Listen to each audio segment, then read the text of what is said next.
Hey guys, tonight we begin with the peculiar, occasionally gruesome, and unintentionally hilarious world of medieval medicine, a time when most doctors were 1 part scholar, 2 parts guesswork, and 3 parts confident nonsense in a very large robe.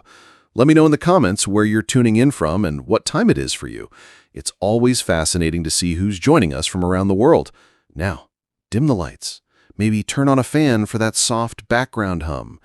And let's ease into tonight's journey together. You are a medieval doctor, and you're feeling extremely qualified. Not because you passed a test, not because you trained under an expert, and certainly not because your treatments work, but because you own a long robe, can pronounce phlegmatic, and have a Latin book that you sort of skimmed once during a thunderstorm. You wake up in your timber-framed home just before sunrise. The air smells like damp straw, candle wax, and the vague regret of last night's onion stew. Your mattress is little more than lumpy hay in a bag. You're 30, which in this era means you're respected, seasoned, and one surprise infection away from retirement. You stretch, cough politely into a cloth, and prepare for a full day of healing, a term you use loosely. You don't own a stethoscope. It hasn't been invented. You don't use soap either. You trust the antiseptic power of incense and judgmental glares. No official credentials hang on your wall, but no one asks. After all, you speak Latin, own 4 entire books, and once declared a man cured after he vomited in 4 directions. You're basically a miracle worker. You dress carefully. Long woolen robes to show you're educated, and a big hat to hide the fact that you don't know what's causing all the boils. You sling your medical bag over your shoulder. It's filled with knives, dried herbs, and the faint hope that no one asks you to explain how kidneys work. Today, like most days, you'll inspect urine, declare people humorally imbalanced, and maybe drain a pint of blood from someone with a toothache. You're not worried. You've done this dozens of times, probably, and if things go badly, you have your fallback excuses. Bad air, sinful behavior, or Mars being in the wrong house again. Worst case, you recommend prayer and back away slowly. You finish your bread, take a sip of weak ale, safer than the water, and step outside. You're not just a man. You are a physician, a healer, a scholar, and absolutely no one needs to know that you once treated a stomachache with mashed garlic and pigeon feathers. Your secret's safe for now. Your day begins, as all great medical careers do, with a goblet of warm pee. Not yours, of course. That would be weird. This one belongs to your first patient, who had the courtesy to deliver it in a clay jar shortly after sunrise. It's still warm. Freshness matters in your line of work. You set it on the table like a fine wine and hold it up to the light, what little light you have streaming through your tiny, smoke-stained window. You swirl it gently, inhale deeply, and make a thoughtful sound with your mouth that says, yes, this man is clearly suffering from excess phlegm and also possibly envy. Welcome to uroscopy, the medieval art of diagnosing illness by examining urine. Its color, clarity, scent, thickness, and, yes, occasionally taste are the primary diagnostic tools in your arsenal. Forget stethoscopes. Forget thermometers. You've got 16 shades of yellow, a vague chart from a monastery in Flanders, and an instinct honed by years of pretending to know what you're doing. Clear and pale? That's good. Deep orange? Liver trouble. Murky brown? Probably hot bile or punishment from Mars. Blue? Witchcraft. Definitely witchcraft. If your patient's urine has bubbles in it, that might mean they're about to die. If it doesn't, you might still tell them they're about to die, just to be safe. After all, people appreciate honesty. You might even warm the sample with a candle to wake up the humors, a bit like microwaving soup before serving it. You then record your findings on a little wax tablet and scribble something vaguely Latin that even you'll struggle to read later.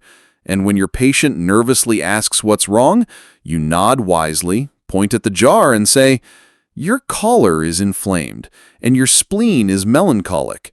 Avoid figs, loud noises, and women named Agnes.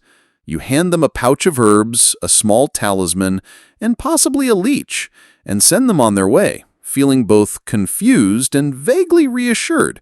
Because in the end, what matters isn't curing them. It's sounding like you could if you really wanted to. As a medieval doctor, you don't ask your patient if they've been sleeping, eating properly, or exposed to moldy bread. No, you ask the real questions like, how often have you been visited by black bile this week? Because everyone knows your body is controlled by 4 sacred fluids: blood, phlegm, yellow bile, and black bile. It's not about bacteria or viruses or nutrition. That's future nonsense.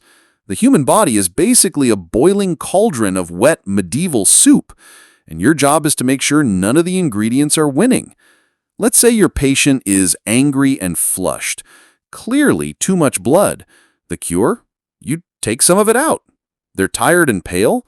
That's excess phlegm, probably from eating cold foods or talking to someone with low moral character.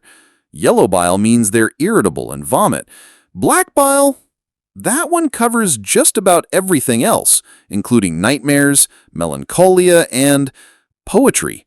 Your entire medical strategy is just advanced plumbing with a moral edge.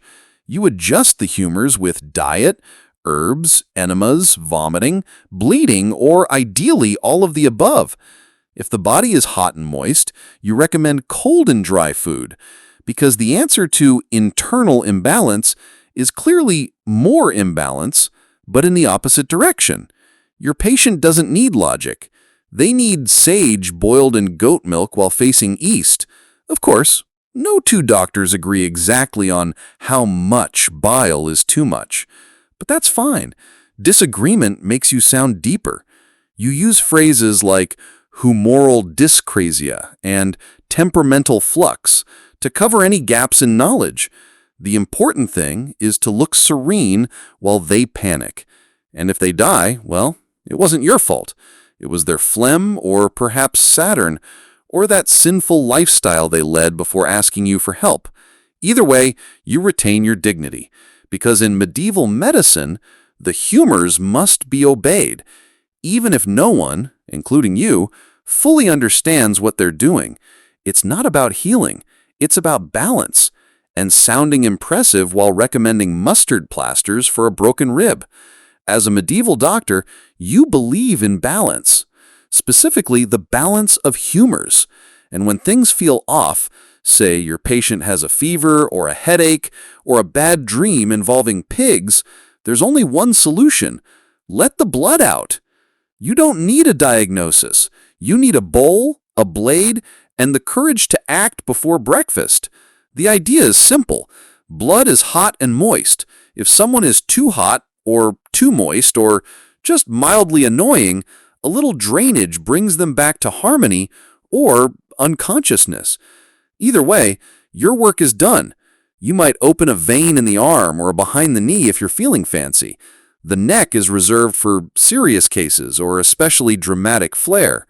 And don't worry, you've got a chart from a 12th century monk that tells you which vein corresponds with which organ. It's probably right. He seemed confident. Your patient lies down, arm extended, face pale, though that might just be anticipatory regret. You tie a tight cloth to make the veins swell, say something Latin to sound learned, and make the cut. The blood begins to flow. You nod solemnly. Your assistant faints. You collect the blood in a ceramic bowl. There's no set amount, just enough for the patient to stop complaining or start wobbling. Some doctors claim they can read the illness in the blood's thickness or smell. You mostly pretend you can too. Occasionally, you swap the blade for a leech if you want something more hands-free and significantly more wriggly. Leeches are quiet, reusable, and always hungry. They're also excellent listeners. When it's over, you wrap the arm, offer some weak ale, and advise rest. Not too much, though. Sloth increases phlegm. If the patient walks away, you declare them improved. If they pass out, successfully purged. If they die, too late to treat. Because in your world, bloodletting isn't just a cure, it's a lifestyle. And you haven't even had your turnip porridge yet. You finish your morning bloodletting routine, wipe your hands on your robe or the nearest apprentice, and prepare for the day's real opportunity: house calls, specifically the homes of those who can afford things like walls, servants, and not dying. Peasants are fine for practice, but they tend to pay in chickens, labor, or a tearful thank you. Noble families, on the other hand, pay in coin, compliments, and occasionally awkward invitations to dinner where someone is visibly dying at the table. You pack your bag, leeches, ointments, saws, and a collection of dried herbs that all smell vaguely of hay and sadness. You make sure your hat is tall and your robe is heavy. This isn't just about healing, it's about presence. Upon arrival at the manor, you're greeted by a servant who clearly distrusts you, but says nothing because you're wearing velvet and carrying a bag of knives. The air smells like beeswax, damp stone, and boiled something. A woman faints in the hallway. No one mentions it. Your patient is lying in a 4-poster bed surrounded by tapestries and anxious relatives. They've got a fever, a swollen foot, and an overwhelming belief that you're about to fix it with whatever's in that jar. You ask the usual questions. What have they eaten? How often have they bathed? Never. Has Mercury recently crossed paths with Saturn? Then you look wisely into the fire for a full 5 seconds before announcing it's an imbalance of the humors, probably bile. Definitely not demonic. Unless the symptoms worsen on Sundays. You recommend something authoritative. A poultice of crushed mint and powdered snail shell, perhaps. You tell them to avoid cold wind, red meat, or thinking too hard. You prescribe bed rest, which they're already doing spectacularly. Before you leave, the lady of the house presses coins into your hand, hoping you're worth more than the priest who came by last week and just sprinkled everything with holy water and left. You nod solemnly, promise to return, and remind them. If the swelling moves upward, send for you immediately. If it moves downward, send for the priest. You call it a medical bag. Everyone else calls it a reason to flee. Your satchel is heavy, not with hope or healing, but with an alarming collection of objects that wouldn't look out of place in a dungeon. And yet, this is your daily carry, your medieval doctor's kit, your pride and joy, your portable cabinet of "please hold still." You open it up before each visit like a magician revealing his tricks. Inside, a terrifying blend of sharp, rusty, vaguely holy, and deeply unhygienic. First, your knives.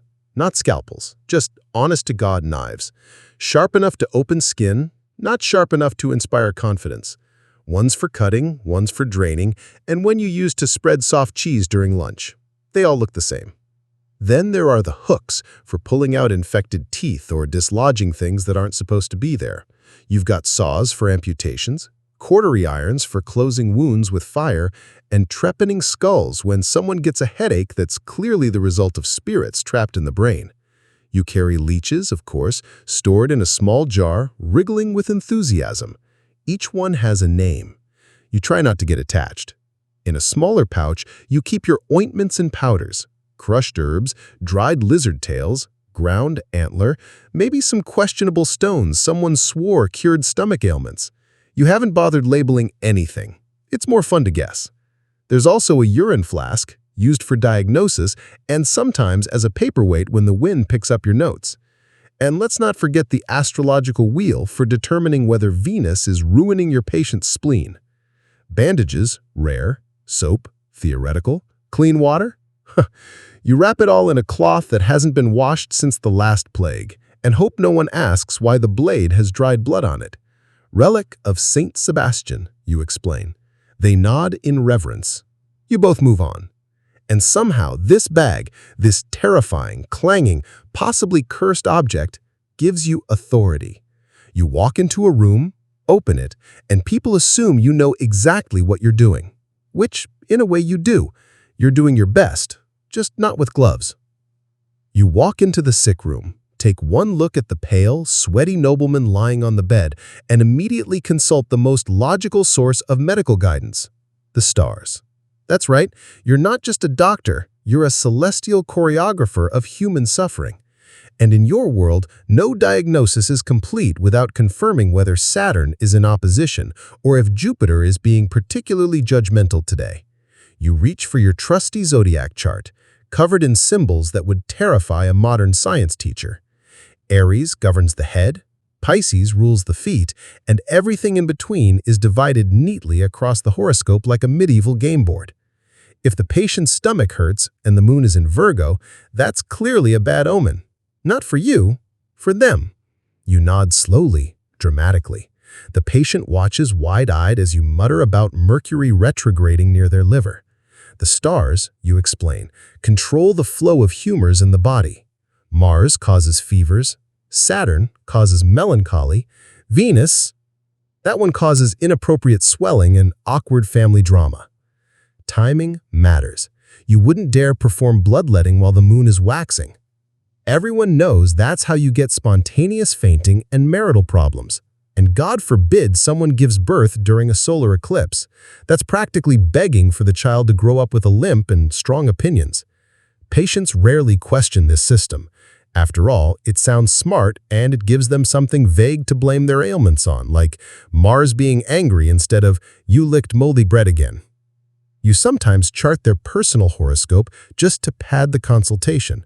Birth hour, rising sign, position of the moon when they first sneezed 3 days ago. All crucial data points in determining why their shoulder is full of hot bile. And when your diagnosis is complete, you deliver it with reverence. Your phlegm is heavy because Venus is damp this week. No one knows what that means, least of all you. But they nod, they pay, they thank you for your insight. And off you go, celestial wizard of the leeches, ready to heal more souls with nothing but a compass, a candle, and the misplaced trust of the ill. You're about to cut a man open with a knife you also use to slice cheese. Everything is going to be just fine. It's surgery day. Not because the moon is right or the patient's humors are calm, but because the swelling has started to smell like cooked onions and someone finally screamed loud enough to get your attention. You lay out your tools, a dull knife, a bone saw, a rag soaked in wine, and something vaguely shaped like courage. There is no anesthesia. The patient gets 2 things, a cup of ale and the advice to bite something wooden and think about nice memories. You reassure him with a warm smile and a phrase like, "This may sting a little." It won't. It will sting a lot. You begin cutting. There's yelling. There's shaking. At some point, someone passes out. Hopefully it's not you. Your assistant holds the patient down while also looking like he'd rather be apprenticing to a baker or a corpse. The wound opens and you do what every medieval surgeon does. Poke around confidently and hope for divine guidance. You might remove infected flesh, drain some mysterious pus, or yank out a rotten tooth with something that looks like garden shears. You're not too worried about germs. You don't know they exist. You believe infection comes from bad air, or perhaps moral weakness. Either way, your tools haven't been cleaned since the last procedure, which was on a goat. Maybe you didn't ask. Once the job is done, you pour wine on the wound for cleansing and theatrics, then seal it with hot iron or spiderweb soaked in oil, which are both medically questionable but sound impressive. You wrap it in linen and tell the patient to rest. He'll either recover miraculously or die in 2 days. Either way, you did your part. And if anyone criticizes your work, you point out that Galen once removed a gladiator's spleen with a bronze hook, and he is still considered a genius. Because in your world, surgery isn't about success. It's about confidence, speed, and the patient screaming slightly less than usual. When in doubt, slap a leech on it, or several, or a dozen, depending on how serious you want to look. You've tried prayers, you've tried herbs, you've even tried slicing into people with the delicacy of a butcher on market day, but nothing screamed professional medicine quite like applying live worms to a human body and nodding like you understand what you're doing. Leeches are your go-to remedy, the Swiss Army knife of medieval healthcare. Fever? Leech. Headache? Leech. Swollen ankle? Broken heart?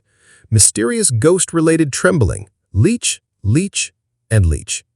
You carry them in a small jar, or as you call it, the squirming chalice of miracles.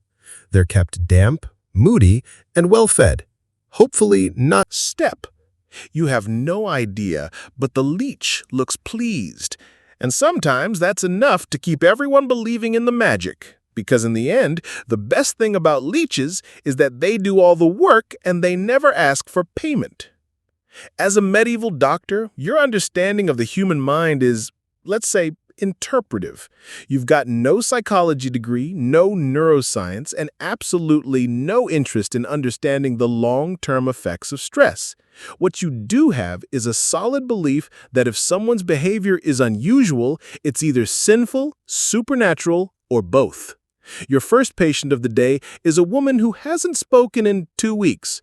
She stares at walls, occasionally hums, and once threw a spoon at her husband's cousin. In your book, this can only mean one thing: possessed by spirits, possibly plural. You perform your standard diagnostic ritual. Ask the priest if he's available, sprinkle some holy water, and light a candle that smells vaguely of despair and goat fat.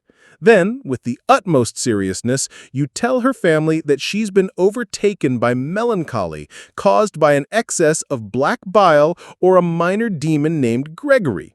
Of course, melancholia is your catch-all diagnosis for sadness, anxiety, introversion, poetry, and any woman who reads too much. Your treatment options include herbal compresses, bleeding, forced prayer, or if things get really spicy, an exorcism. For the truly mad, there's always the monastery or the local madhouse, which is just a glorified barn with a padlock and some hay. There, patients are often treated with cold baths, whippings, and shouted scripture. The theory is simple: if their mind is broken, scare it back into place. Some doctors dabble in trepation, drilling holes into the skull to release the spirits. You haven't tried it yourself, but you nod respectfully when others mention it. Bold move. Women, of course, get special attention. If one's too emotional, she's got hysteria, caused by her womb wandering around the body like a bored house cat. You recommend calming herbs, a cold compress, and for her to stop thinking so much. Possibly marriage, possibly a pilgrimage. If the patient improves, divine blessing. If they don't, God's mysterious will, and maybe you need more incense. You've learned to work around it. You begin your treatments with a quick, "May God guide my blade," and end with a firm "Amen," just in case someone's listening. You are, after all, a man of science. A vague, squishy, blood-soaked version of science, but still just not the kind that questions the church. If the limb is rotting, infected, or just generally upsetting to look at, why not remove it? It's the medieval way. You've bled, you've purged, you've leached, you even tried praying near the patient while waving a handful of thyme. And still, the leg looks worse than a loaf of bread left in the rain for 3 weeks. That's when you know it's time to amputate.